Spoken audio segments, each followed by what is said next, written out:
pleased to be joined here tonight by Sky News contributor Sam Crosby, right here in the Man Cave with me. Thank you so much, Sam. Hello, mate. Great to have you here. And joining us from Queensland is National Senator Matt Canavan. Welcome to you both. So I guess really, Sam, the big news here is this Newspoll. I want to go back to that, start with you guys here. Actually, Matt, let's actually start with you. Matt, I want to find out from you, what's the vibe in the coalition? Are you guys popping champagne corks, or are you keeping a lid on it? Oh, look, definitely not getting ahead of anything here, James. Look, I think we're very happy to be in a competitive position. We think we can win the next election, but we are and will remain underdogs. It almost never happens that a first-term government is tossed out, so it's a very, very difficult exercise. We have a lot of seats we've got to win, but we've just got to focus on what we've been doing the last couple of years, and that is pointing out the failures of this government that seems lost, especially since they lost the voice last year.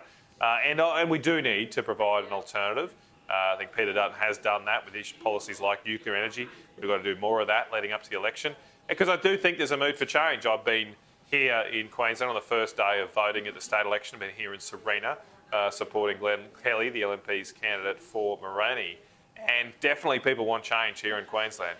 Now, there are a lot of specific issues here with the Queensland government, but some issues do hold over to the federal level as well, and that's the high energy prices, high cost of living, and a lack of solutions on building enough houses just for people to live in this country.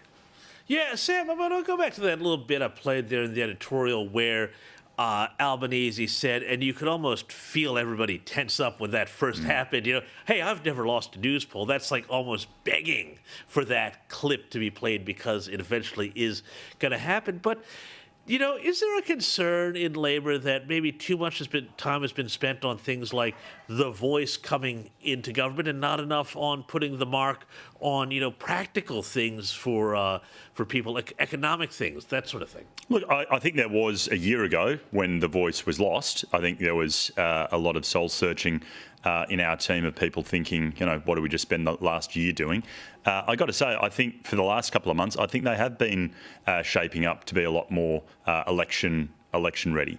Matt made the point that it's very hard for first-term governments to lose or to change. I think that's ultimately because the Australian people are fair.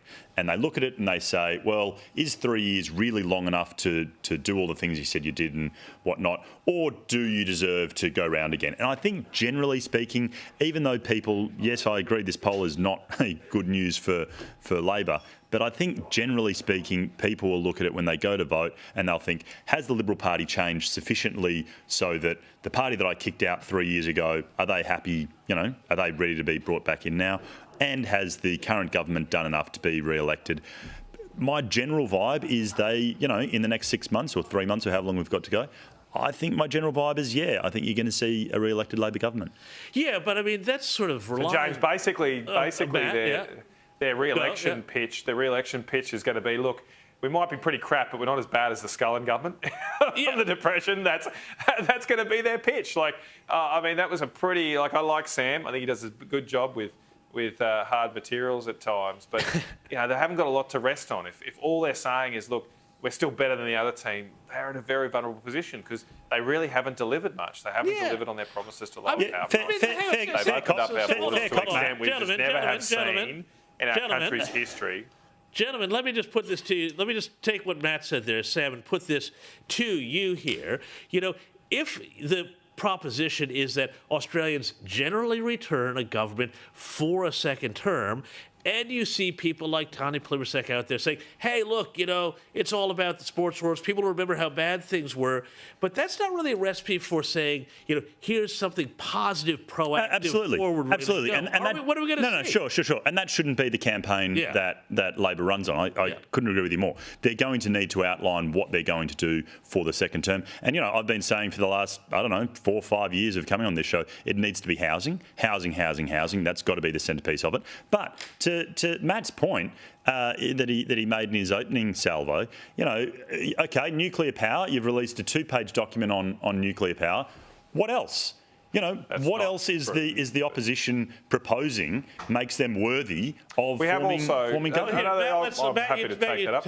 I'm happy to take that up. Look, obviously we'll have a lot more policies to come before the next election, but another thing we've identified is up to $90 billion of savings that this government has racked up, including a massive green spending boondoggles, which are not working, like hydrogen, just wasting your money, adding to inflation. The employing 30,000 public servants in 2 years. Extra. These are extra public servants, costing up to nearly $7 billion a year on the payroll, growing every year. We've identified those savings because the most important thing to do right now is to cut the cost of living for people, and a big way to do that is to cut government spending. So that's another policy. Another policy is to bring migration down to around 160,000 a year, net migration. It's sitting at 500,000 right now, more than double what we normally take in. That has obviously added to the housing challenges and pressures we've got. We've got a serious plan to bring that down and create space for Australians first to have a roof over their head. So they're just a few. I think they're pretty major policies. Obviously, leading up to the next election, there'll be more to come as well.